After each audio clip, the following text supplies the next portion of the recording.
This is Sanliurfa. I chose this shot because you can see the bazaar as well as the houses behind.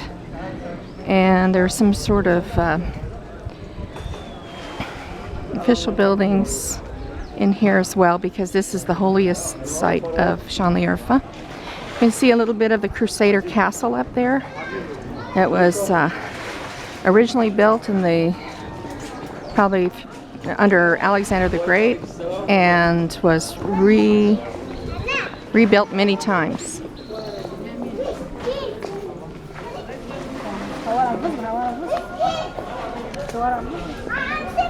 You hear the call to prayer in the distance.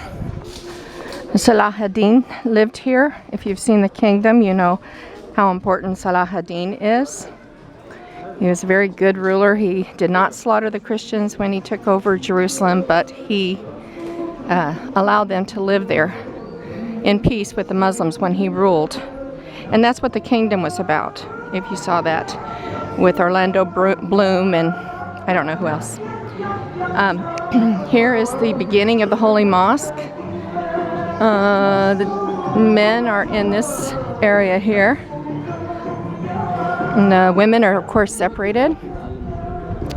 There's the Odessa Hotel, where I've stayed many times. Very nice place. But at about midnight, you get blasted out of your bed with the call to prayer. And since this is a holy city, you just put up with it. You don't tell them to turn the speakers down. There again is the are the arches that have been there for 500 years. Around here somewhere, I haven't found it yet, is Abraham's birthplace, according to the Muslims. Christians believed he was born in Ur of Chaldees in Iraq, but the Muslims believed he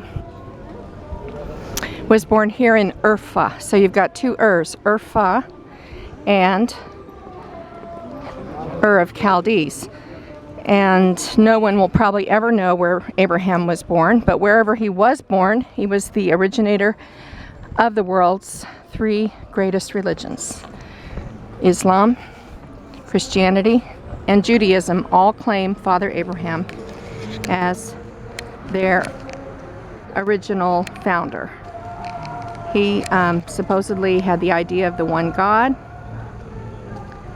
which was a sky god, and everybody could share him instead of everyone fighting over whose God was in charge of what and whose God had provided blessings.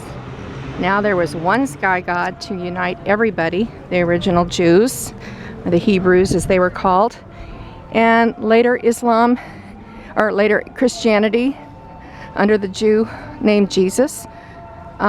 And then later, in the 7th century, Muhammad claimed Father Abraham as the father of Islam. Islam means submission. So you have the three different religious traditions coming perhaps from this area. The Haran Plain was the family land holding of Abraham and his uncle, Terah. And so the Haran Plain, where I have another video, you can see the original land where Abraham lived for many years before he and Sarah went to Israel to find new land according to God's command. I'm taking you right now to the pool with the holy carp. In Abraham's time, King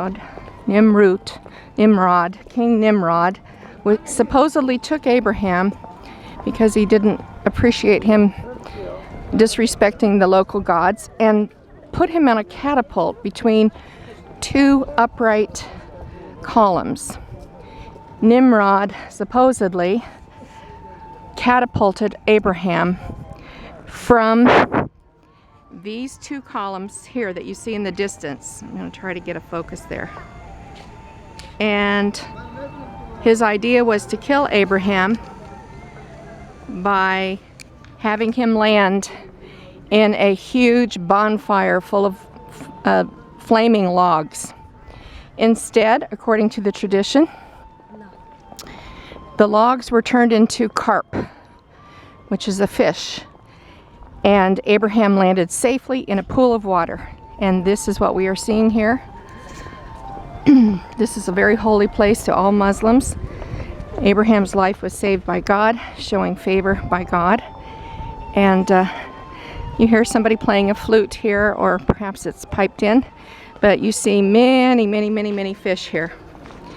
And these were supposedly once the flaming logs where Abraham was supposed to have died, but he, oh yeah, look at this.